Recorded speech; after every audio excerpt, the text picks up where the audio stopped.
Hello everyone, मैं विनोद स्वरूप, आपका language coach. New way of learning, easiest way of learning के आज के इस वीडियो में आपका एक बार फिर से स्वागत करता हूं। आज हम डायरेक्ट इनडायरेक्ट के एक नए रूल को डिस्कस करने वाले हैं, जो कि है वोकेटिव केस।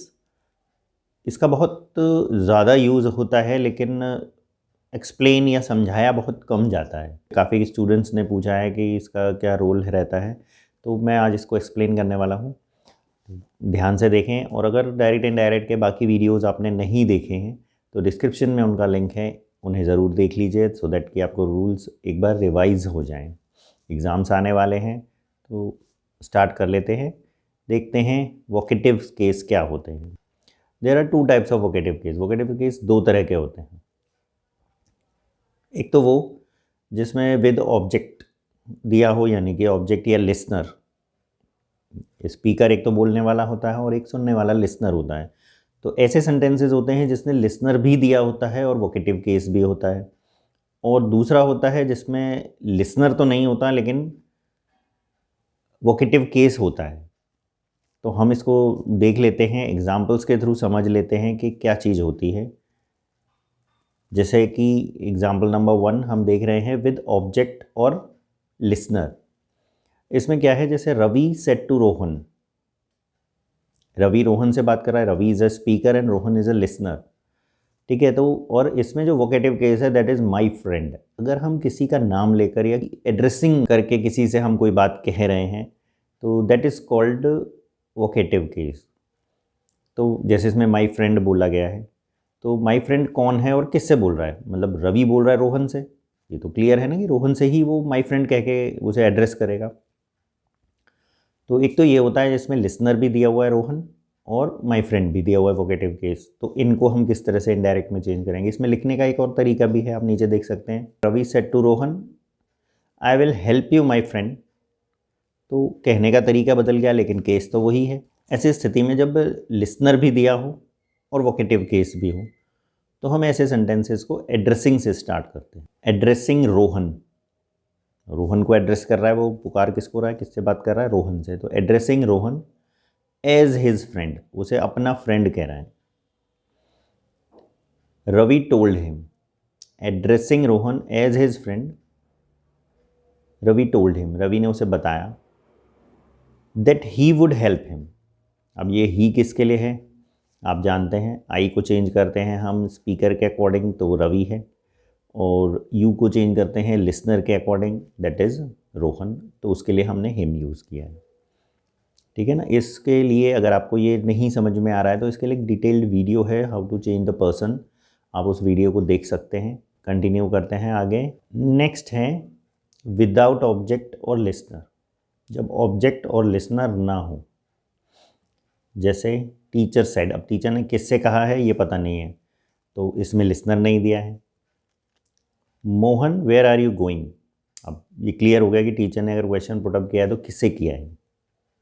नेक्स्ट है teacher said where are you going Mohan. और नंबर 3 है teacher said to Mohan where are you going. तो आप ये ध्यान से समझ लें कि ये तीनों ही क्वेश्चंस का मीनिंग एक ही है। अगर हम उसे वोकेटिव केस की तरह इन्वर्टेड कॉमास के अंदर मोहन को लिख देते हैं, उसे एड्रेस कर देते हैं, जैसे टीचर ने किसी का नाम लेके उसे कुछ भी काम पूछ लिया या कुछ भी कहा या ऑर्डर दिया, किसी ने भी दिया, तो ऐसी स्थिति में हम इसको वोकेटिव केस कहते हैं। लेकिन अगर ये नंबर 3 जो इसमें लिखा हुआ है, मोहन को हमने लिसनर की जगह पे रख दिया है, तो ये भी एक तरीका है। तो किसी भी तरीके से क्वेश्चन आए, आंसर सेम ही रहेगा। जैसे टीचर आस्क्ड मोहन, मोहन को हम बाहर ले आए हैं, तो अब चूंकि इंट्रोगेटिव है, दैट्स वाई हमने आस्क्ड का यूज़ किया है, तो सीधे सीधे हम इसे बना देंगे वेयर ही वॉज गोइंग। इसके बाद एक और एग्जाम्पल हम देख लेते हैं। ये रहा, he said Mona open the door, या he said open the door Mona. तो दोनों ही स्थितियों में मोना को ऑर्डर दिया जा रहा है। तो he ordered Mona to open the door. तो आप देख रहे हैं, मोना को हमने रिपोर्टिंग वर्ब में हम यहाँ बाहर ले आए हैं, कंजक्शन टू लगाया, जो कि इम्परेटिव सेंटेंस है।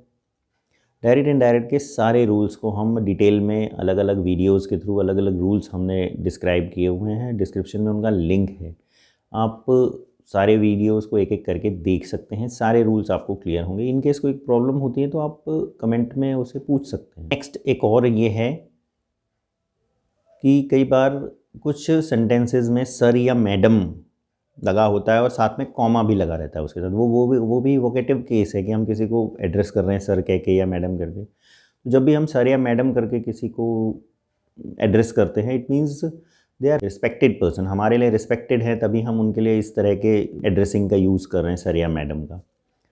तो उन्हें रिमूव कर देते हैं इनडायरेक्ट बनाते समय। सर या मैडम का यूज़ नहीं होता, उनकी जगह ये वर्ड यूज़ होता है दैट इज़ रिस्पेक्टफुली।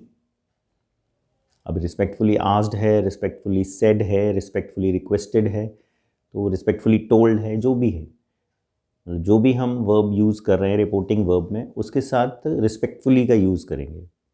जैसे beggar said sir give me 2 rupees, तो इसमें सेड की जगह पर हम रिस्पेक्टफुली बेग्ड कर देंगे, क्योंकि वो बैगर है तो बैग ही करेगा। तो beggar respectfully begged to give him 2 rupees. Sir या मैम को हमने रिमूव कर दिया, जैसे इसमें सर वर्ड सर और मैम इज़ बीइंग रिमूव, उसे रिमूव कर दिया जाएगा, तो हटा देंगे हम उसे। तो ये ध्यान रखेंगे आप कि वोकेटिव केस के जितने भी सेंटेंसेस हैं उनको किस तरीके से हमें डील करना है और उन्हें किस तरीके से हमें सॉल्व करना है। अगर ये वीडियो आपको अच्छा लगा है आप इसे लाइक कर सकते हैं। आपकी कोई क्वेरी है drop in the comment box, I will try to answer all your queries हैं। And don't forget to subscribe my channel. Keep watching, keep learning. Thank you.